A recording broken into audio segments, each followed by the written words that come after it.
Good. So a really warm welcome, everyone. Welcome to the IET Leadership Seminar 2021. We're doing this obviously online because of its safe environment, but I hope everyone's well and looking forward to today's session. My name's Jerry Hopkins. Just going to quickly take you through the introduction and a few opening comments, and then we'll get going with the main speakers. So yeah, 6 o'clock now. We'll do a few opening remarks. I'm just going to introduce the topic and introduce the speakers too. And then at 6:10, roughly then, I'm going to hand over to Mark Sprawlson, who's Director at EA Technology, to talk on the topic, which I'll be introducing you to in a second. Then delighted to also then have Peter Chester, who's the engineering team leader, to Kimberly Clark, a professional, over in near Flint, and then Bill King from project manager at Waters Corporation over near Knutsford, and that's at 6:30. So each speaker will be speaking for about 10 minutes, and then we'll be doing Q&A from about 6:40 and closing at 7. If anyone's got any questions as they go through, we will take the main Q&A at the end. There's a button at the bottom of your screen called Q&A. You can either ask the questions through there, or you can also use the chat function as well. So got a message in there from Salim but saying lack of microphone is not a problem at all because it's going to be on Zoom. Yeah, so yes, you can ask your questions directly in there, and I will then field them to our panelists. Yeah, it's very relaxed today. I'm going to be doing a few opening remarks, and then we'll be handing over to the panelists to talk on the topic which I'm about to introduce. Okay. So let's get going. My name is Jerry Hopkins. I work for a company called Hopkins and Bull. We help create sort of engaging, sustainable jobs, mainly around the Northwest, but increasingly across the UK. So I've got a lot of experience with working with leaders of organisations on engagement, and obviously in the last year or so, lots of things have changed for obvious reasons, but some of the main principles have remained the same. And I don't know whether you've been following the news like I have, but you've seen articles on people like Greg Jackson, who's the CEO from Octopus Energy. He's managed to create this enormous organization without an HR department, without an IT department. So sort of breaking some of maybe the traditional ways of working. And then just recently, this is from the BBC website today, Johnny Buffett who founded Hopin, which has nothing to do with me, I'm pleased to say. It's a fantastic conferencing facility, very, very popular. It's valued at billions of dollars already. And he's created that whole organization with no office. He's got an organization of staff many of whom he hasn't met ever in his organization yet. He's managed to create this huge industry. And then conversely to that, you have people recently from Morgan Stanley. I think one of the bank's bosses was quoted as saying, if you can eat out, you can go to the office. So they're obviously adopting a policy of very much wanting to bring people back in. And yet you're getting other banks saying, actually, we're going to be happy with people working from home. Some of the big accounting firms have said, again, recently one said, we're not going to compel anyone to come back to the office. So we're in this really interesting time where we need to sort of think about how we're going to operate going forward, and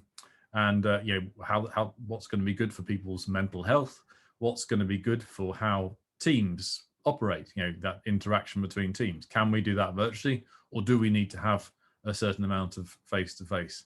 So these are some really big questions that are facing pretty much every single organization in the world, and particularly in the UK, which is where our speakers are from.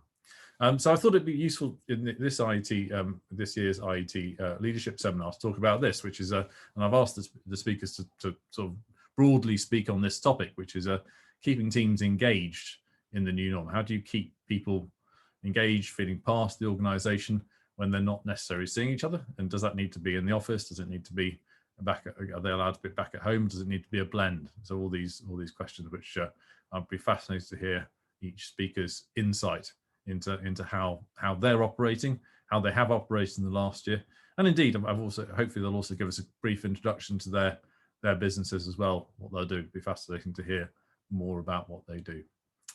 So that's the topic for today. I've asked each speaker to speak for between 5-10 minutes, although it's very relaxed. So please, I'd ask them not to rush and not to And not to pad it out as well. If you feel like you've only done 5 minutes, that's we don't want that either. And then there'll be lots of opportunities to ask Q&A at the end, or you can obviously ask your questions as we go through too. So if there are no questions coming in about or any elements of chat at the moment, which I don't think there are, I will hand over to our first speaker for this is seminar, which is going to be Mark Sprawlson, who's one of the directors at EA Technology. So Mark, I'm just going to cancel the spotlight on me, spotlight your video, so you're large on the screen, and I know you're going to be sharing some slides with us too. So over to you, Mark. I am indeed. Thanks very much, Jerry, and good evening, everyone. I am going to share some slides with you to talk through what my view is of keeping teams engaged in the new normal. So hopefully we can all see that. So yeah, thanks to Jerry for the introduction. And my name is Mark Sprawlson. I run the consultancy business at EA Technology. So very briefly, as Jerry said, we can talk a little bit about who our organizations are. Then I thought I'd put up the standard corporate slide. So who is EA Technology? So we've been in existence since the 1960s. We came into being as part of the nationalized industry of electricity distribution and transmission, as was at the time. Obviously, many changes in that industry over the decades, and since privatization and so on, we moved to becoming a commercial provider of technology services and research and development to the industry. Today, following an employee buyout in 2004, an employee-owned organization, and we independently provide solutions to owners and operators of power networks throughout the globe. And we're headquartered just outside of Chester, but we also have a number of global offices in the US, Singapore, China, and Australia. So we truly operate globally now. My team within EA, so the overall organization is about 240 people, but I run the consultancy business within EA Technology. And that's about 45 professional engineers and software developers and consultants. And all of us are currently working remotely. None of us are in the office, whereas most people used to do 4 or 5 days per week in the office. So clearly it's a big change for us. And going forward, we're going to be moving to a hybrid working arrangement once people do start to return to the office. So how do we keep people engaged in that way? So in my opinion, in my experience, what drives engagement is really these 3 things: values, purpose, and recognition. So if you've got strong alignment between your own personal values and the values of the organization or company with which you work, then you could tend to be more engaged in what you do, in my personal opinion. I'll talk about each of these in a bit more detail in a second. The second one, purpose. Clearly, understanding and being bought into at a very personal level the purpose of the organization, and really feeling that what each team member does on a daily basis contributes to that wider purpose is hugely important. And thirdly, recognition. Recognition used to be very easy to do when we were all in the office together, and we could all hang out together, we could all go for a drink after work together and pat each other on the back and talk about what a great job we've done on the project. It's more important than ever in the new way of working that we don't forget to recognize our people. So I'll look at each of these in turn and just discuss briefly how I think that we at EA Technology and me personally use this to help lead, set direction, and engage. So firstly, values. We at EA have 5 values, which are shown on the slide there.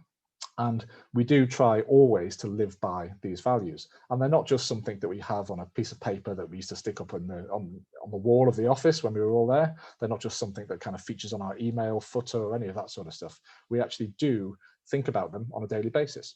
So every week I have an operations meeting with my team managers who run my various consultancy teams, and we talk about what examples we've seen or they've seen within their own teams of people who have exhibited and lived the values.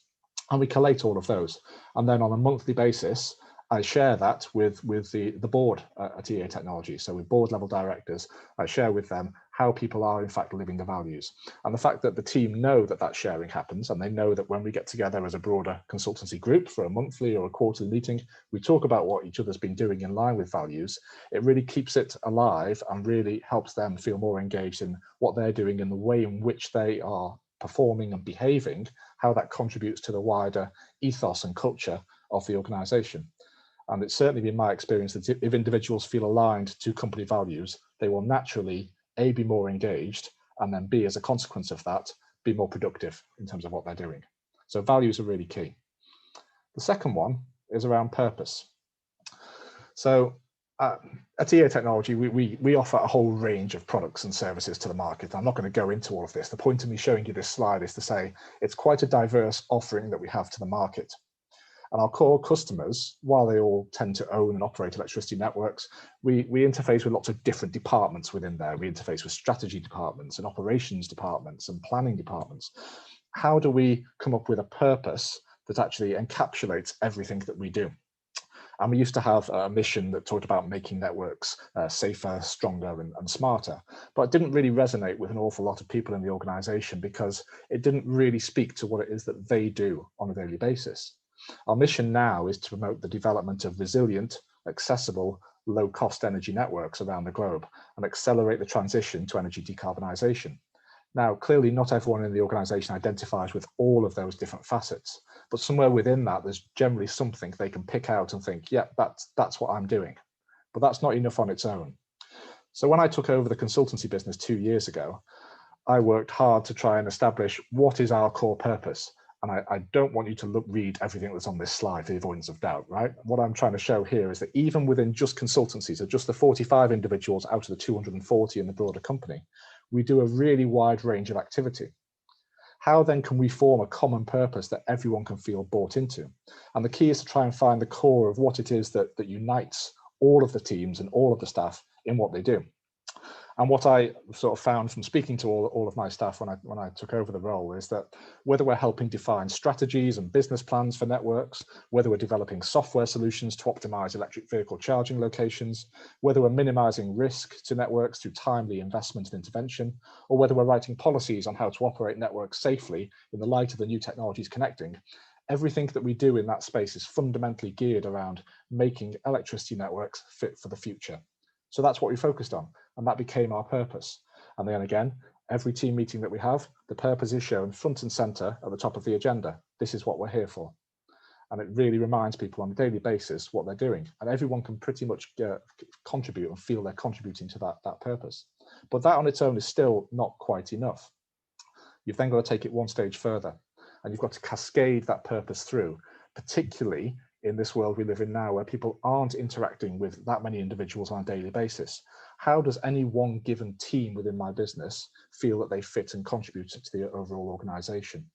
So it's essential that we have this cascade of purpose so that everyone can see how what they're doing on a daily basis actually contributes to the broader departmental purpose and then the overarching purpose of the organization. So what I've shown here on the slide is EA Technology in its broader sense. It's new and updated mission, which we rolled out a couple of months ago. That's shown at the top. So I operate consulting, which is around about 20% of the business, and our purpose has been for the past 2 years, we make electricity networks fit for the future. And underneath me with the 4 teams, I've taken here the purpose of one of the teams, which again has been workshopped with the individuals to make sure that they felt completely bought into this. So their purpose, and I won't read it all, but it's about supporting transition to low carbon transport and heat. And it's about really being part of that energy system transition that really is key to our move towards net zero. And everything that team does is linked directly to that purpose. So whether they're looking at a new project, whether they're looking at some new marketing opportunities, whether they're looking at developing a new software tool, whether they're looking at engaging in a new market sector, everything, the test is, does it contribute to our purpose? And then if it does, let's make sure it contributes to the broader purpose of the organization above that. And by doing that, everyone feels engaged, they feel they're contributing, they understand what they're doing on a daily basis is making a difference. And the final one of my 3 points was on recognition.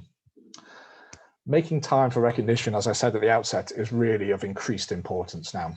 So the remote working that we're all engaged in my part of the business, means that communication within teams, or intra-team communication, if you like, has remained really strong.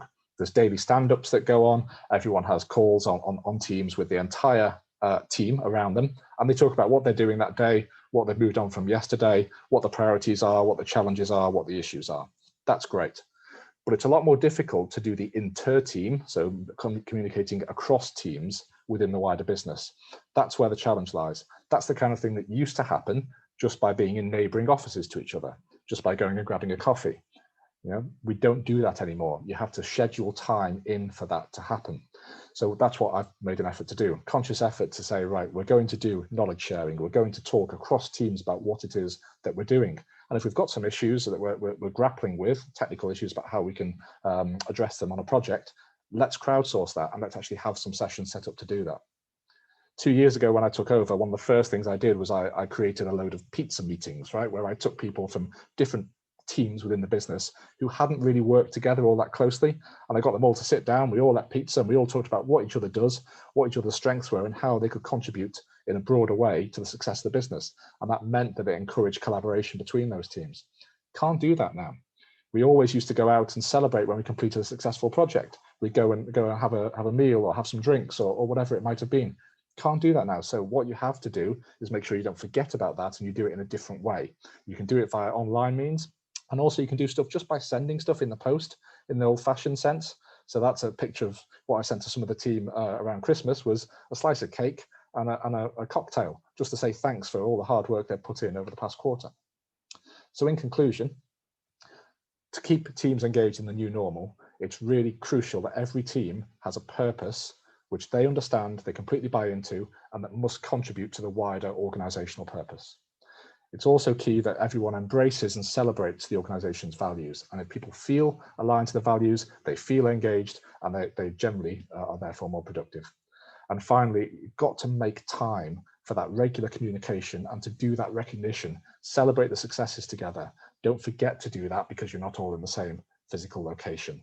It's even more important that people feel appreciated in what they're doing, so they'll keep on performing, even in a remote or a hybrid work setting. That's all from me. Thanks very much. Any questions? Happy to take them later, or my email address is on the slides as well. Fantastic. Thank you very much, Mark. Great. Any, we're going to mainly going to take questions at the end, but if anyone has anything specifically for Mark, we do have a minute or two just to answer that. If there are any specific questions that you want to address to Mark for now, you can just type them in under where it says Q&A or chat at all, or you can save them until later. Sure, we'll be waiting for those. Fantastic. Okay, well, what a start to today. Thank you so much, Mark. And yeah, we'll be hearing from you a bit later. We do have something coming. Connectivity problems. Nice, clear explanation. Oh, great. Okay, good.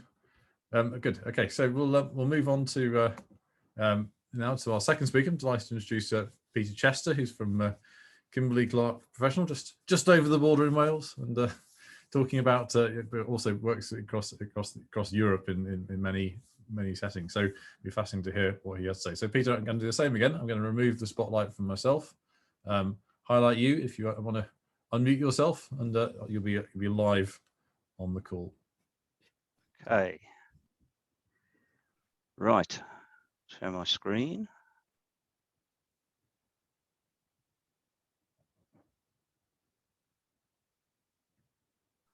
Okay.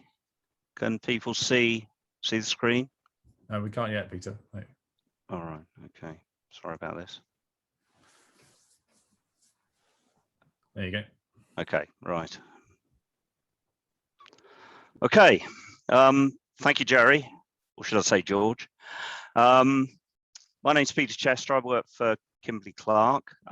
Kimberly-Clark are a global corporation, certainly in the UK, probably known for our brands, Andrex, Kleenex, Huggies, things like that. The part of the business I actually work in deals with the B2B areas. So we supply anything you might use when you're not at home. So in hotels, hospitals, workplace and that sort of thing.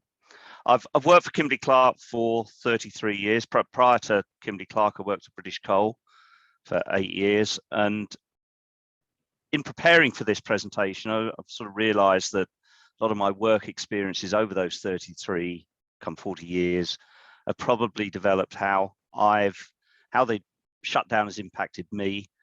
And what I would like to really do is share what I've learned over the last 16 months. Okay, so what was normal? Right. So what was my normal? Well, my normal finished on the 6th of March 2020. You can see I was at EA Technology on that day. I don't think I met Mark, but everything seemed normal. There were mumblings of a pandemic and everything, but that Friday, 6th of March, was my last day at work. I was going off on a week's holiday to Berlin with my wife. We were going to investigate what Berlin was all about. But my next day, on the Saturday, the 7th of March, I went to see a football match at Griffin Park, Brentford in London. Season ticket holder. I've supported Brentford all my life. Went with my dad and my brother. We thought it was going to be a good game. We won 5-0. We thought we'd be off to see Brentford play Fulham the following Friday. But really realised sort of quite quickly that was in fact the last game of football that we would see at that football ground, because it was going to close at the end of the year. So the next game of football I ever went to was on the 22nd of May 2021. So a fair old time had gone by. My club Brentford had progressed to the playoff semi-finals, and I went with my dad and with about 4,000 other people to their new stadium about a mile down the road, and we won that game. And then the following week we were at Wembley and we beat Swansea, and we're now in the Premier League. So the new normal looks quite good for my football club Brentford. And so that was something that got better over the last 18 months.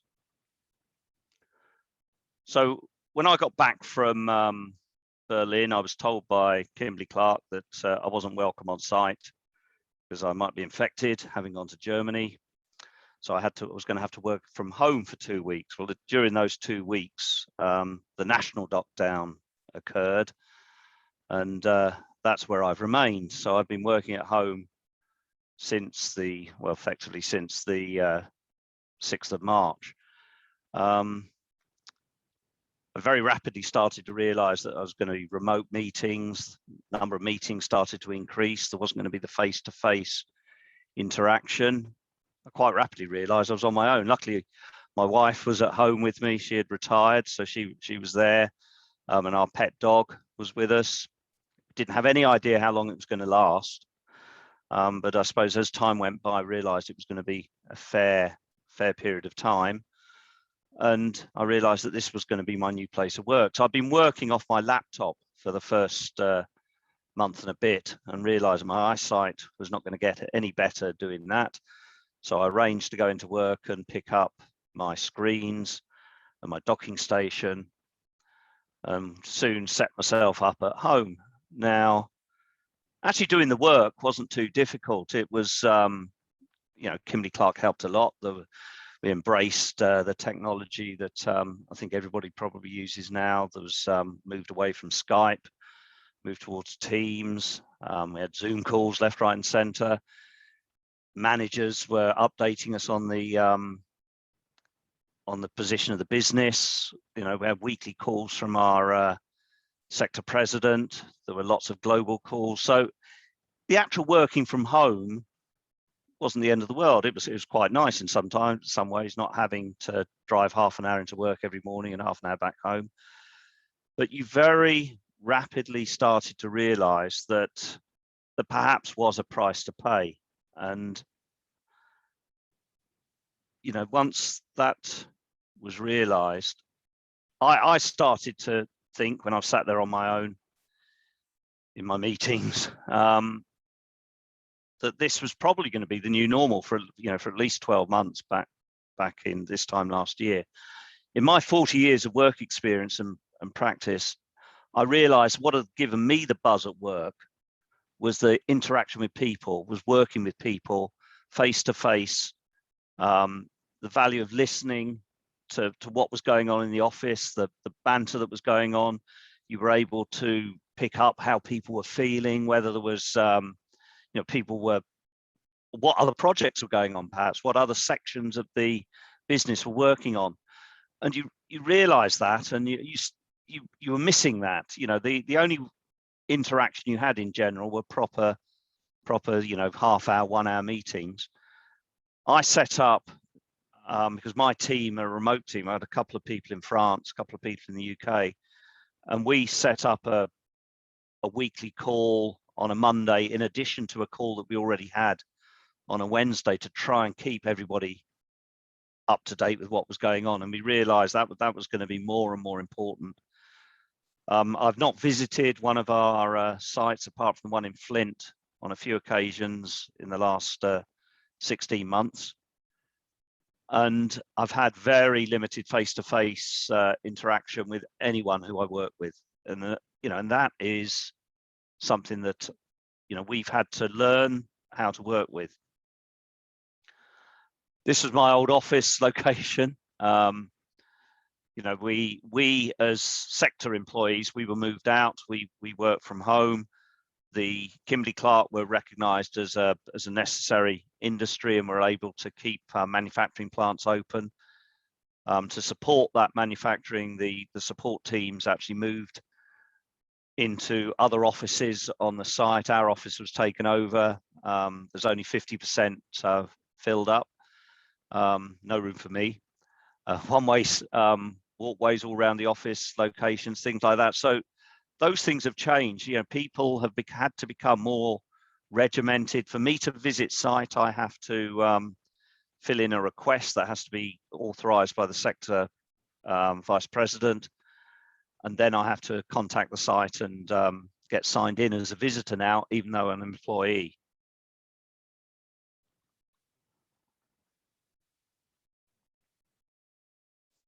So what have I learned over those 18 months? Communication is more important than ever. The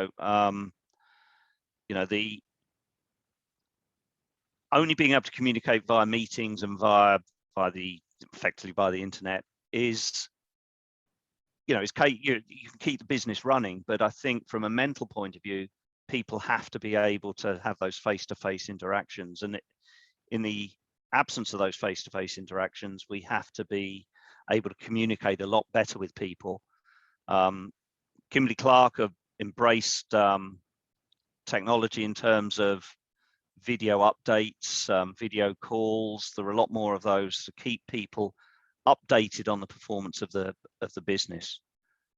The balance of home and office. When I'm somebody who's always been employed, always worked in an office.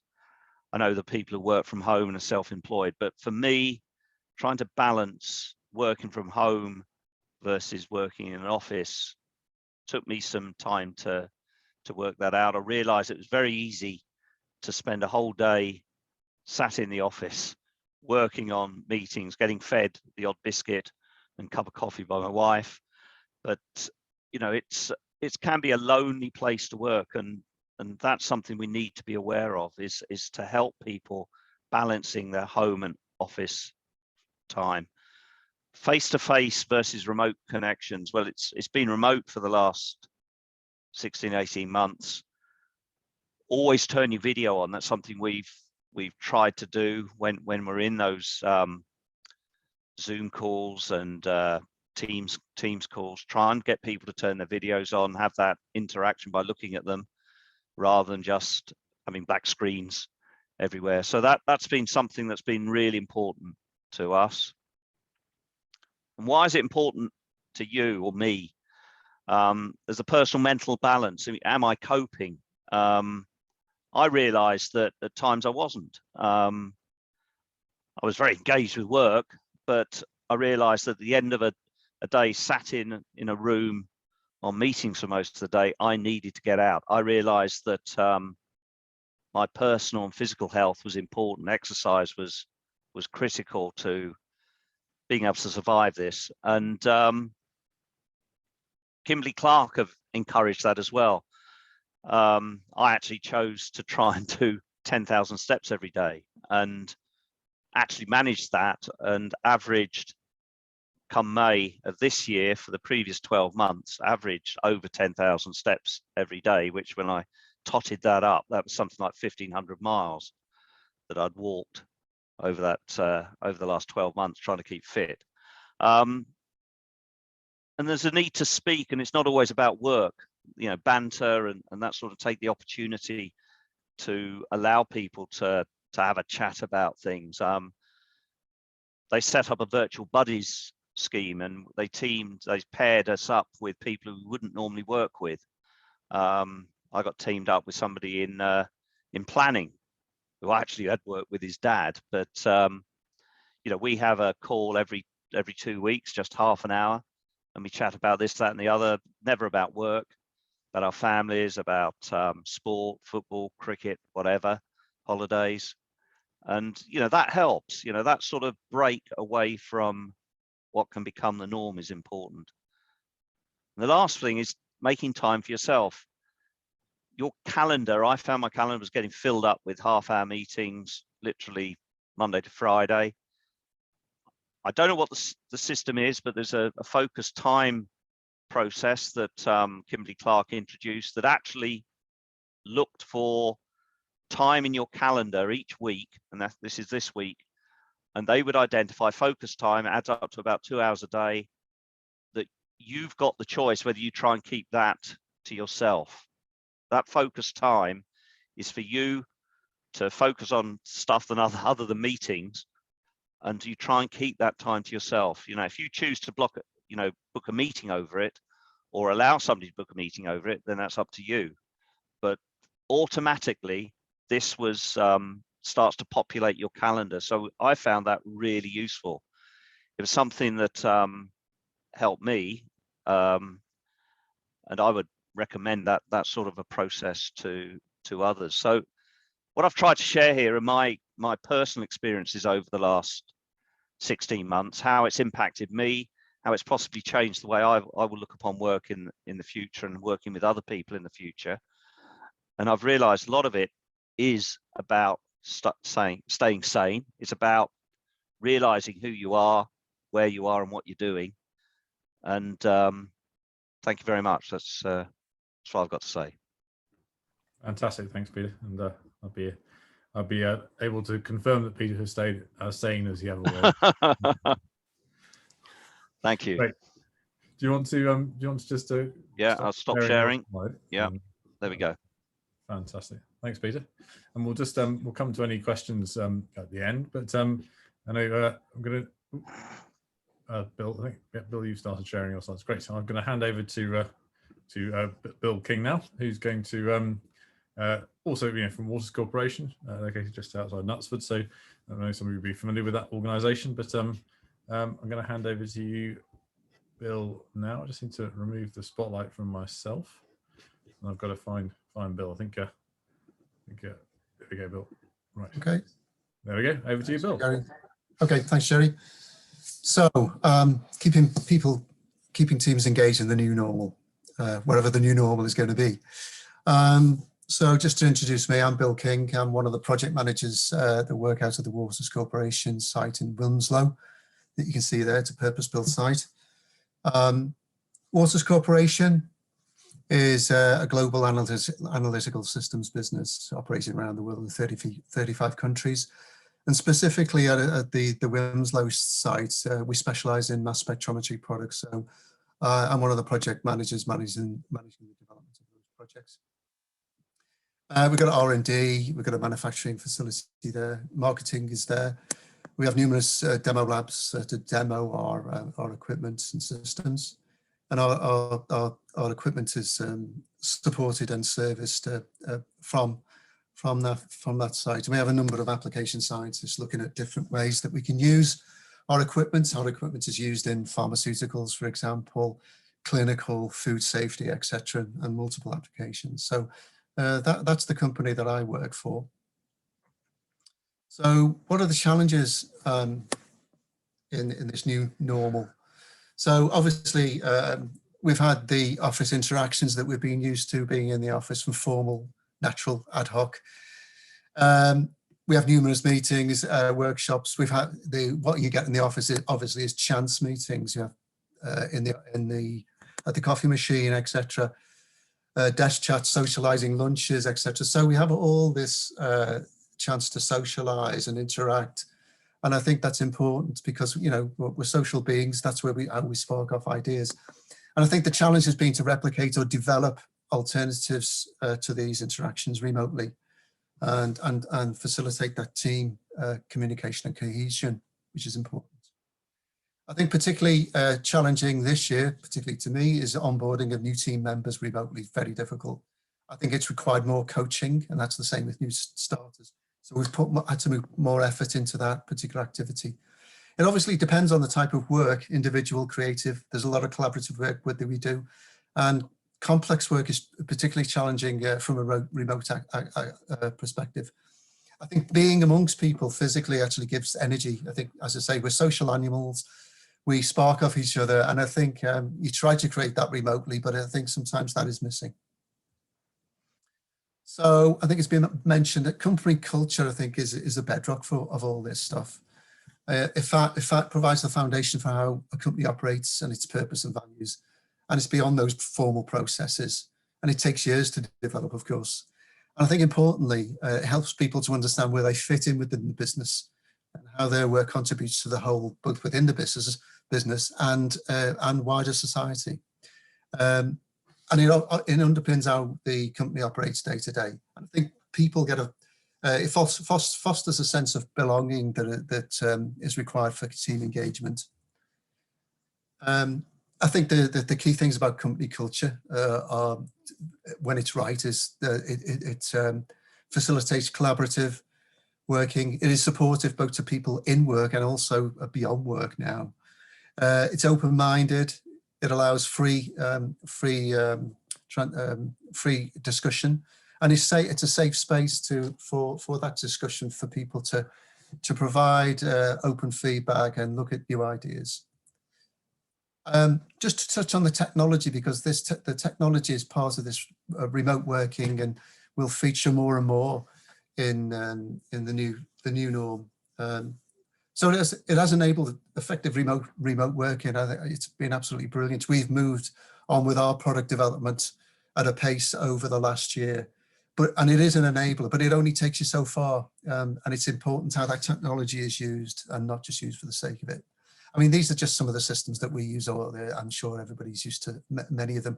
I think some of them, though, are coming to the fore now. We have chat systems, and that sort of replicates to a minor degree interfacing in the office. That it's more free-flowing. But we have many tools that we're now using more and more for sharing and development of information. And I think that was being a feature over the last year, using those information tools where everybody's got access to them, and developing the information and etc. collectively. I think the main thing about it is the word share, using the technology to share information, crucial. But, however, the fundamentals of management and team interaction still apply in this new norm. Communication is key. These are some of the things that we do in Waters, and I think they sort of express a level of team communication that we do. So we have company-wide live sessions by the CEO every quarter, and that provides a view on the business and products and other policies, etc. At a local level in Winslow, we have site-wide live sessions, and there new people are introduced into the company as well, and we have a plethora of topics there. There's a numerous way of broadcasting. We have videos on products and people and all sorts, and various subjects. I think the important thing that we do have are team chats. These are outside the normal projects that we do, and are focused on any subject that we want to bring up.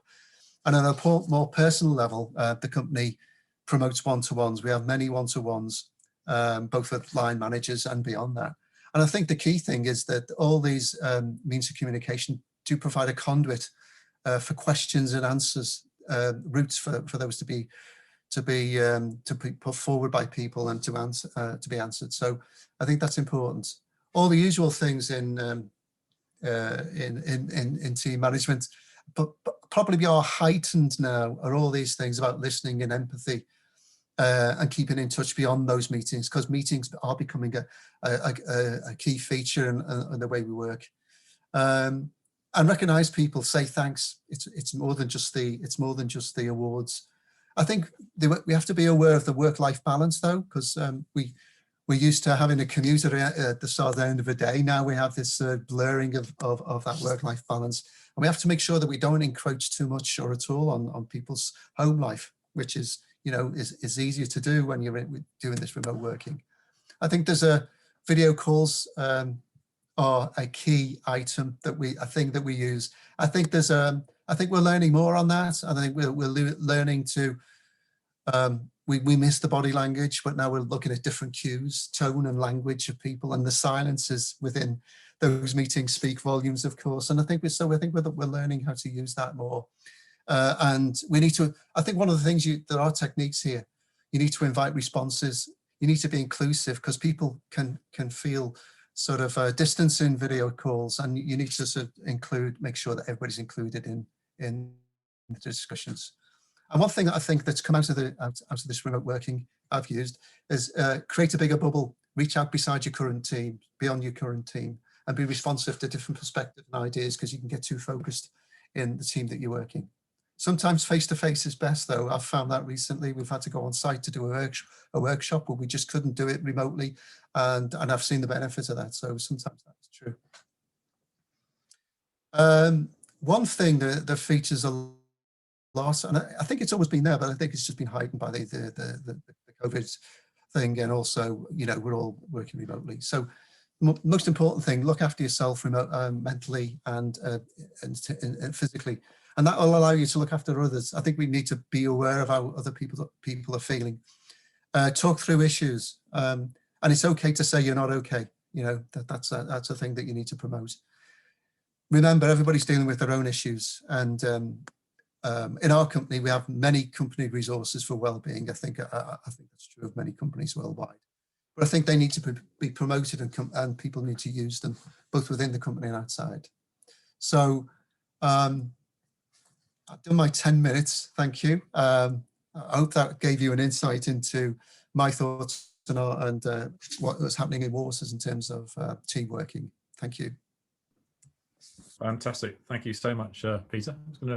You could stop sharing your screen. I'll just take the spotlight off, so the spotlight should now highlight to whoever's speaking, or it might be depending on what settings people have got on their computer. But I just wanted to now following those three fantastic, quite different actually, but with some common themes, thoughts on what's important with the new norm, what the new norm is, how that's evolved, in the role of communication, team interaction, etc., technology as well. I wanted to just invite some questions from participants. Best way to do that is down the bottom of the screen. There's a Q&A section. In fact, we've had one question already from Peter Smith, so I'm just going to read that out and I'll let the speakers answer it. It says, for all speakers with home working, have you found that your working day has become longer? In other words, more interruptions and interaction outside a normal working day. So yeah, if you're answering that as a speaker, just unmute yourself, and then if you can answer Peter's question, share your thoughts on that. Hi, it's Peter answering Peter's question. It could be, days could have become longer. I think I made a stance to say they won't become longer. If a meeting crops up later on in the day, if there was no alternative, I'd do it. The risk, ironically, with most of our other mills being in Europe, is the days starting earlier. I've had meetings at 8 o'clock in the morning, 7:30 on occasion. So, the day can start earlier because it's easy to get me out of bed and have a meeting straight away. Great. Yeah. You're lucky you don't have mills in America too much. Well, we do as well. But maybe from my thoughts on that as well, just to add to what Peter said, I think the short answer is yes. The days probably have got longer for me personally, and for a lot of my team. I think certainly once we first went into lockdown, what became the default for people to do was to essentially take the time that they would have used on the commute and to use that as work time. Certainly speaking personally, I know this is something that I did. So I tended to be starting slightly earlier and certainly finishing later. So my commute usually is about 50 minutes into the office and back. So that's 100 minutes per day that I was spending sat in the car. And I wasn't doing that anymore. And I probably took almost all of those 100 minutes and applied them to work instead of maybe making time for myself. We realized this was happening, and both Peter and Bill talked a lot about sort of well-being and making time for yourselves and time for the teams and everything else. So we started taking some actions to try and prevent that. There was certainly a feeling at the get-go that people felt almost obliged to be online all the time. So if someone's going to give me a call on MS Teams, or if someone's going to send me a message, I've got to be there right now to answer it right this second. And that kind of pressure didn't really exist with email, or if someone went to your office and you weren't there, well, I'll come back in 10 minutes and try them again. There was that kind of feeling of immediacy. So we took a conscious decision to say to people, look, it's fine. Everyone is going to be working at slightly different times. Everyone's going to have their own commitments, maybe around childcare drop-offs when the schools were open and all that sort of stuff. So just do what you need to do. You know, we trusted our people that they were going to do what they needed to do to get the job done in terms of putting the hours in. So we gave them much more flexibility about when they chose to take breaks and to be offline. And I think that was a really important thing that we introduced. Just a brief word from myself. I sort of echo some of those things. I think when we went into lockdown, I think we were using at the start of the day, that time to do more work. It's still a temptation, of course, and sometimes it's temptation just to get rid of emails, deal with those at the start of the end of the day. I think one thing that I think has come to the fore in the working day, I myself and other people, because of the, you know, you can get involved in so many meetings and stuff. I think blocking out time for thinking time is a useful thing now, and I think a lot of people are used to doing that. So within the working day, they can make space for themselves to actually contemplate and do sort of you know, very focused work. So that's one thing that I say has featured over the last year. Great stuff. Thanks very much. And then got a long question from John. I'll sort of give a synopsis of it, but essentially it's quite a lot that's been talked about the whole sort of top-down sort of, you know, getting people committed to the company culture and values, etc. But just he wants to talk a little bit more about how you know the element of job satisfaction that actually really gives engagement and making sure people are doing work that is kind of aligned to learning and achievement and motivation. So how are sort of if you like the speakers, you'll feel how's that being addressed? You know, making sure people are doing work that is truly satisfying, if you like. If I open up on that one, if you don't mind. So and we work in a business that provides solutions to, you know, as I say, pharmaceuticals. You know, we've provided a kit and to the COVID-19 situation in terms of producing vaccines, etc. So there is a direct link, I think, in terms of that, and I think that is promoted. I think that is promoted within the company. So as I said earlier, we have a lot of town halls, etc., where, you know, the products and how they actually play out in wider society are put forward, so people can see a sort of direct link to what they're actually doing that actually has a benefit in society, and that has been a big thing in the company culture that's been promoted. Great. Okay. And maybe anything more in terms of like making sure people are kind of, if you like, doing the work they love, you know, checking in with that from Mark or Peter? Yeah, well, I think you carry on, Mark. Okay, thanks, Peter. Something I was going to say on that was, I think something I touched on in my presentation, but maybe didn't talk about in detail, was talked about communication going across teams and within the organization, not just communication being top down. And one of the things that we've done what we do now on a monthly basis is we have these knowledge sharing sessions whereby people talk about a project that they're currently engaged in, talk about what they're doing in it, share that learning with the broader group, and also seek inputs from them. So it's a two-way process about sort of explaining what they're doing, why it's great, why they're really enjoying it, what they're getting from it, and also getting a chance to have people sort of throw ideas at them, or have you thought of, you know, what about, etc., etc. And that way it really helps with their, or we found that's been really beneficial for their motivation, their sense of engagement, in that they've got to share their love for the project, if you like, with a broader group. And I find that level of communication is actually arguably even, or certainly as important, I won't say more important, but certainly as important as some of the top-down communication. And we do have the town halls and the regular sessions and everything else that I'm sure a lot of people do. but certainly that opportunity to share with peers and to share learnings and get that motivation is hugely important. I thought I'd add something that Mark spoke about in his session: recognition, recognizing people for what they've done and how it's made a difference is critical. And I've been in meetings that I've seen Salesforce people getting recognized for what they've sold. You know, people have brought in big contracts and they get mentioned. You can imagine that it's a big buzz for them. People in operations for what they've done. You know, it doesn't take long to say thank you, and that is a massive boost to people to make them realize that what they've been doing, albeit perhaps on their own, you know, locked away at home, has made a difference. And you know, that's recognition, I think, is a key one. Great. Thanks very much. Just answer a quick one. So I don't think this is there's a bit of a question here which I don't want to ignore, which is why is there no diversity on the panel? That's completely my fault. I just the people I asked these are the people who said yes. So sort of sorry about that. It wasn't deliberate, and apologies if it's caused anything there. But there we go. I'm sorry about that. I shall. But we did ask a broad range of people. So anyway, great. So next question from Salim. So has presenteeism turned into work-life balance blurring in the time domain? Good to answer that. Trying to understand.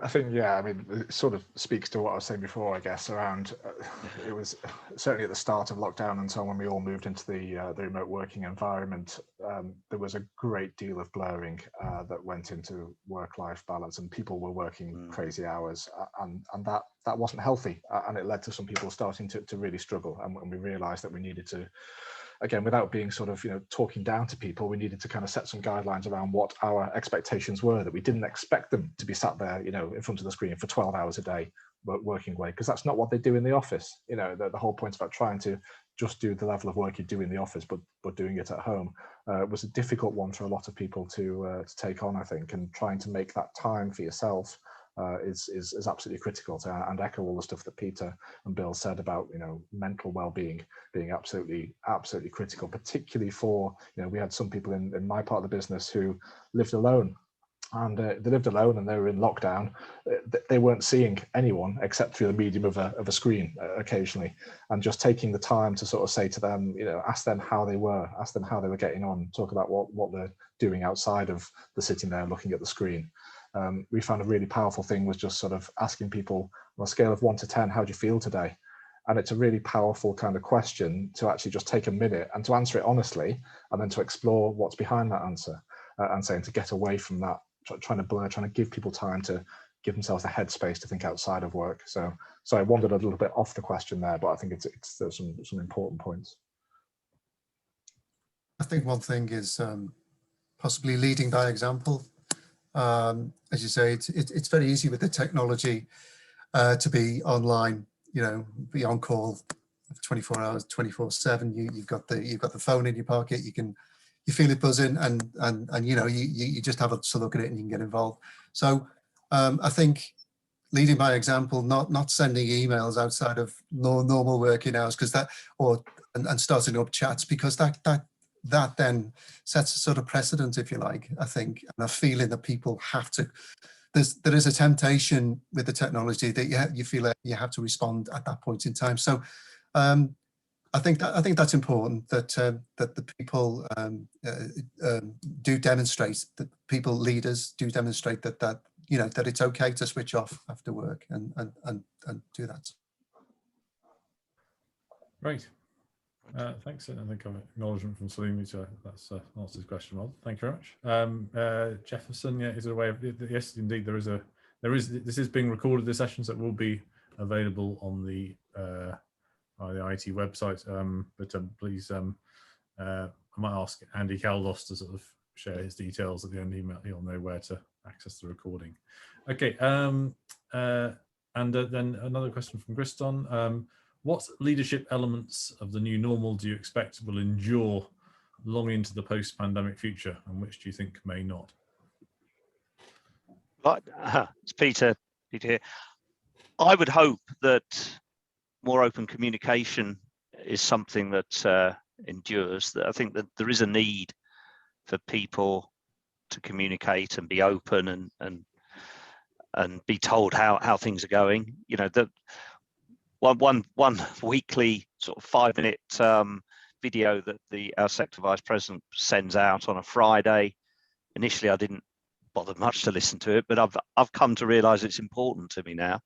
And I think as we go forward, I think it's important that those sorts of snippets of communication where she gives recognition and really makes you realise that people are important. Yeah, I think the one thing that I'd add to that as well, echoing that, is maybe not an aspect of leadership per se, but sort of a cultural thing around communication. We do have a number of people who have worked from home historically. You know, in the organisation, they live fairly remotely from the office. They're sort of in Yorkshire and in the southeast in different cases, and it was always difficult to get some of the team members sometimes to treat them almost as equals in conversations, because much of the conversation clearly happens in the office, and almost to involve them was like an extra step. You had to make that effort. And of course, with us all being remote, we're all on that level playing field now, and it doesn't matter where you are, whether you're 5 minutes down the road from the office or you're the other side of the country. Speaking to you is exactly the same. And I do think that some of those cultural norms and the sort of readiness to kind of engage with people more broadly, and also with our international colleagues as well, will actually be a positive thing that comes out of this way of working. Great. Can I just thanks for that, and then just one really good point from I'm trying to answer these in order. There's one from the chat on Simon Wilcox, who's Director of Engineering Facilities at AstraZeneca Biologics in Liverpool. Then mental health is a key area of focus. About 30% of his team have lost a close family member. And and so it's very important to balance individuals' desires to stay busy, and then but also taking time to grieve, so there's not long-term issues. And it's about the work of possibly working with mental health first aiders. Any thoughts on that, from the panelists? 100% agree. It's really. I think this has taught us more about people than we might realise, that what makes people tick. And I think hopefully people are more open about it now than they might have been, be able to share how they feel, talk how they feel. It's critical. Yeah, I'd just echo that and say we also have mental health first aiders, and we have had people who've gone through some pretty tough times over the past year and a half, and I think it has made us all just more aware of what we can all do to try and help people in that respect. And it's sort of normalized conversation around some of these things a little bit, which is good. People are talking about it more openly, but yeah, only to agree that it's been a tough time, and to echo what Peter said, really. Yeah, I think I've seen actually examples which didn't happen before. I think where people have seen there's a heightened sense of people reaching out, and I've seen examples of that where people have reached out within the company and made sure that people are okay, and in whatever situation they've noticed that something maybe is not quite right, and I've seen that happen.